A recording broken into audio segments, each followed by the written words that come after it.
You'll love that. Download our app today and enjoy tackle-busting benefits with great odds, more markets and same-game multi every NRL match at Palmerbet. Gamble responsibly. For Gamblers' Help, call 1-800-858-858.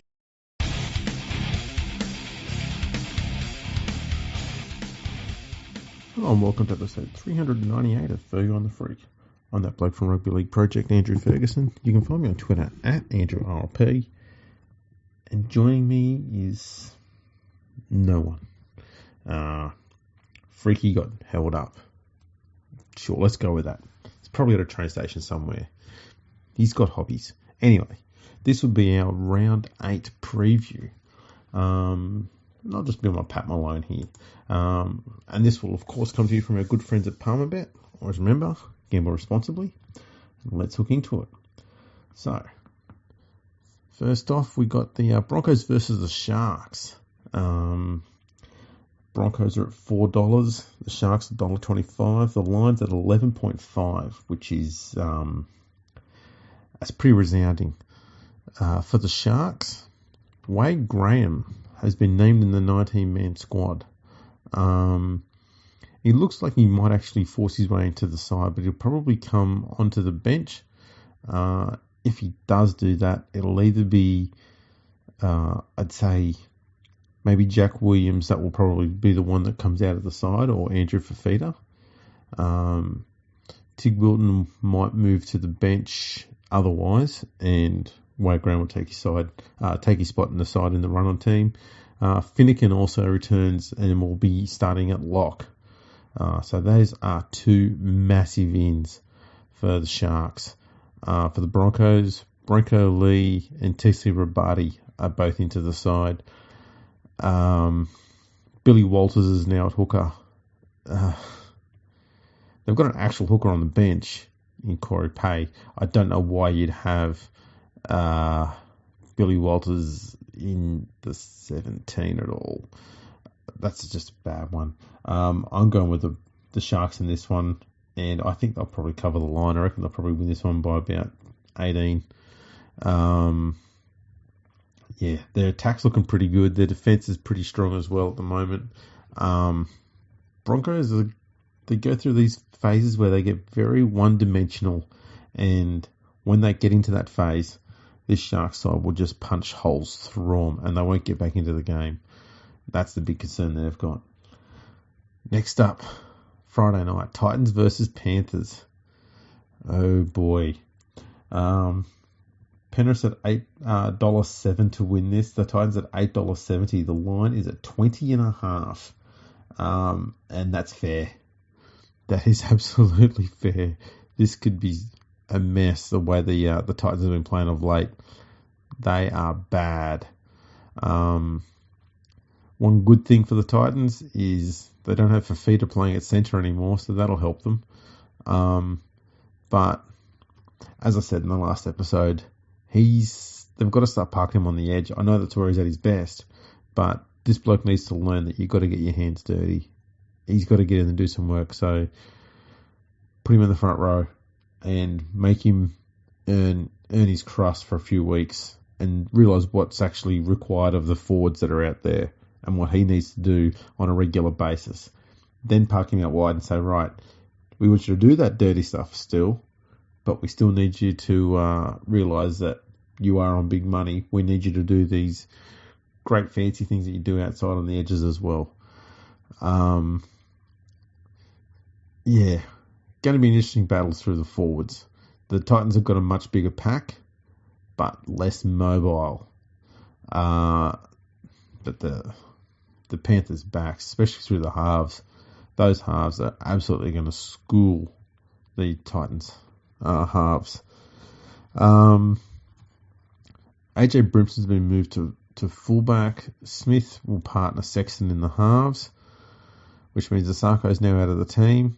Jaden Campbell's on the extended bench. He might force his way into the side. Kevin Proctor's been plotting all year, so I don't know why you keep him in the 17 at this rate. So we will see how that goes. The only weak point here, the only opportunity the Titans might have is having Marju attacking Charlie Staines. Staines is an absolute weakness, so that's probably going to be the only go-to avenue, I guess. But other than that, Panthers by plenty. Next, the Rabbitohs versus Manly. Now, the Rabbitohs, $1.57 favourites, Manly $2.42. The line's at 4.5. I think that's generous. I'd be getting on Manly on this one. I'm not convinced by South. Sorry, if you lose to the Tigers, it's pretty hard to be favourites the week after. I don't get that. For Manly, quite a few changes there. Martin Tapau's back. Josh Schuster is in the extended bench. Pasika, Olakau'atu, and Davey are all out of the side. For South, they've got to do something in their halves, but they've got not much as far as coming back into the field. The run on side goes. Sorry about that. Just reading other stuff and trying to talk at the same time. I am male. Bear with me. Yeah, there's not much in this South side that's changed from the last game that's going to fill you with any sort of hope that they're going to bring out a performance that deserves to have them as favourites here. I'm going to go with Manly on this one, but it will be close. 4.5 might be where the line should be. Warriors versus the Raiders. The two worst performing teams of last round square off. Who's excited about this one? No, didn't hear anyone. Yeah, this is ugly. So the Warriors have brought forward a raft of changes here. So into their 25-man squad comes Murdoch Masilla, Dejan Assi, Ali Katoa, Jack Murchie, Jackson Fry, Junior Ratava, Pride Pedersen Rabadi, Valingi Kepu, Viliami Vailea. Out is Penne, DWZ with an injury, Josh Curran with an injury, and Edward Cosey's been dropped to the 18th man, and I'm not surprised by that. He had a horror show. Whereas for the Raiders, Rapana's at fullback, Nickel Clockstade's on the bench. I don't know. Rapana's a good player, but I don't understand what Ricky Stewart's doing here. It's almost like he wants to put Savage in the side, but he doesn't want to lose Rapana, and he's convinced that Kotrick needs to be there as well.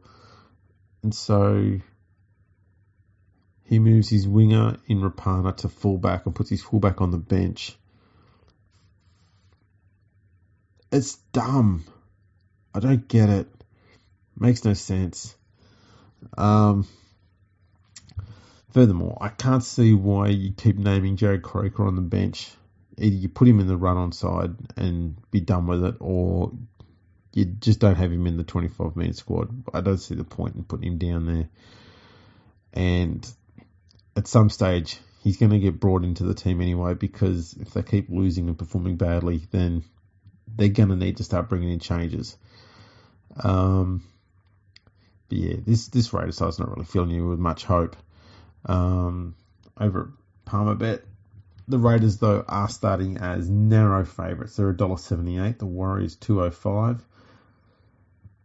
It shows you how bad the Raiders are going when the line is at just 1.5 points for them against a team that had 70 points put on them just a few days ago. Yeah, it was just a few days ago. It was Monday.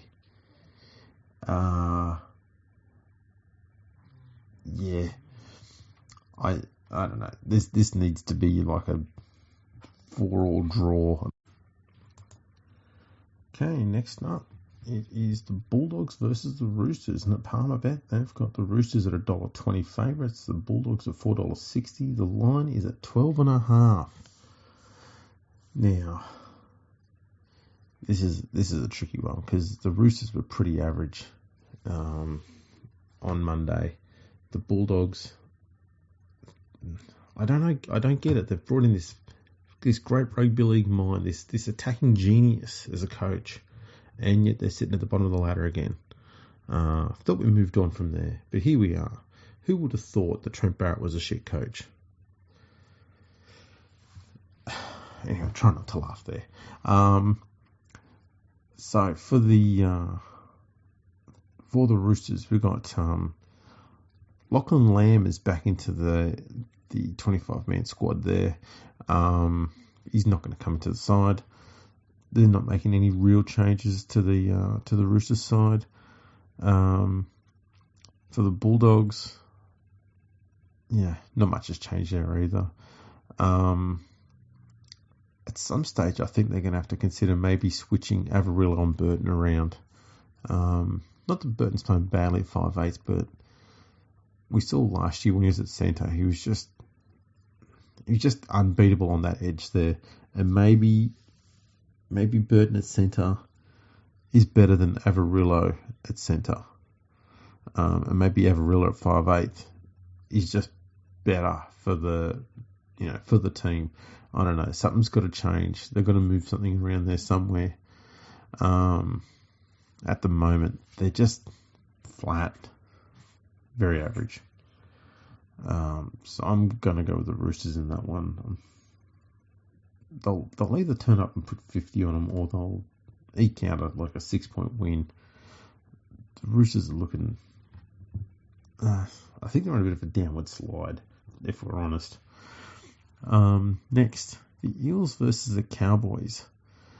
And Parramatta are at $1.28. The Cowboys at $3.72, which I think is pretty wide considering how well they played on the weekend.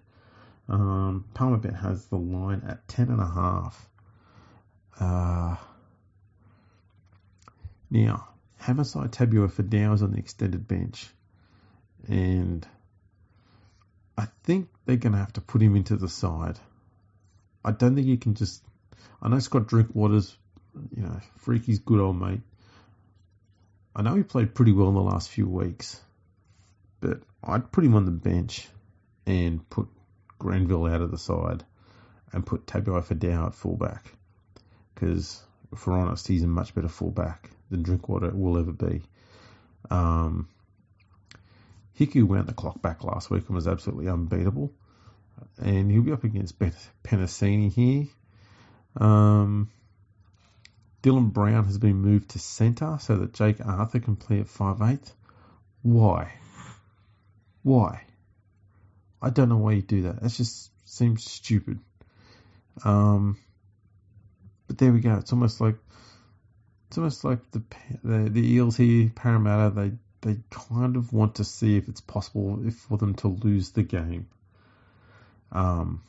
If that 17 is what they run out with, and if the Cowboys just choose to put Tabuai-Fidow into the lineup, I'm backing the Cowboys. I said it. Now on our Sunday games. Newcastle versus the Storm. Fuck me. Melbourne's $1.08. The Knights $8.10. The line is at 20.5. Man, this is... If the Knights don't pull their finger out now, this season will be gone. It's barely hanging on now.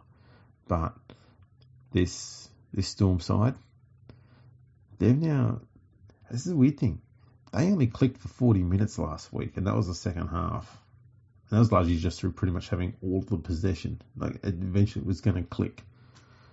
But they're now on. And this Knights team has been doing absolutely zero to confirm that they are able to turn that around. They're not even flat track bullies.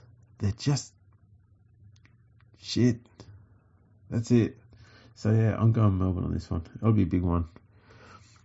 And wow, the attitude changed a little bit around this one. Last game of the week, the Dragons versus the Tigers. Dragons favourites $1.56. The Tigers $2.45. The line is at 4.5. this is good news for Tigers fans because it was looking like the Tigers are going to be favourites for this. And every time the Tigers start favourites, they always lose. So there's still a chance here. Thankfully, they've got they don't have James Roberts at centre. Dane Laurie is still out, but Toa will be at fullback. He's looked pretty good so far, so I'm happy with him being there. The Hastings at 7 gigs going very well. Obviously, Little at 9. I'd rather he wasn't there. I just don't think he's capable of being an NRL quality hooker. And same can be said for Brooks in the halves. As I've always said on the podcast, Brooks has the skill set to make it in the NRL, but he doesn't have the mouth. He has to be shown and told and be part of things instead of being the creator or the instigator or the director. And that's not what you want from a 6. But he does have good skills. And it's up to everybody else to try and eke those skills out of him to their advantage. He hasn't been playing good the last 2 games. He said himself too that, further proving my point that, Hastings is doing a lot of that work and taking a lot of pressure off him because something he struggles with. No shit. So we'll see how they go, but their team is basically unchanged. A lot of people they're not criticising the Tigers as much now that they've had 2 wins in a row and they're not on the bottom of the ladder. But fuck it. It wouldn't be a podcast if I didn't do it. So I'm not going to go on a rant. But Offa Hengawi, he's been getting away without being criticised too heavily by the media. He's been plotting. He really needs to pull his finger out. Tamo is becoming solid. And fuck that. He's a leader. He needs to be better than solid. Musgrove is overrated. And he's not even really rated. Most importantly, David Nofaluma is atrocious in defence. And that prick needs to learn to stay out on his fucking wing. He's got to be consistent every time. Because too often he'll do a premeditated thing, which when you're rushing up and in, you have to do. You've got to premeditate, otherwise you'll be doing it too late.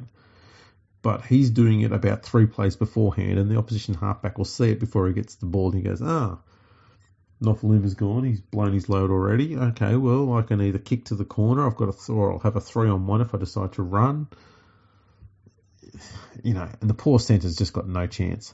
Garner is a very good second rower, and he's handling the centre duties pretty damn well. But the one thing he doesn't do, probably because he's not an actual centre, is he doesn't keep Nofaluma in shape defensively, and that's a problem out there. On the other side at centre will be Gildart, who has a knack for sloppy hands.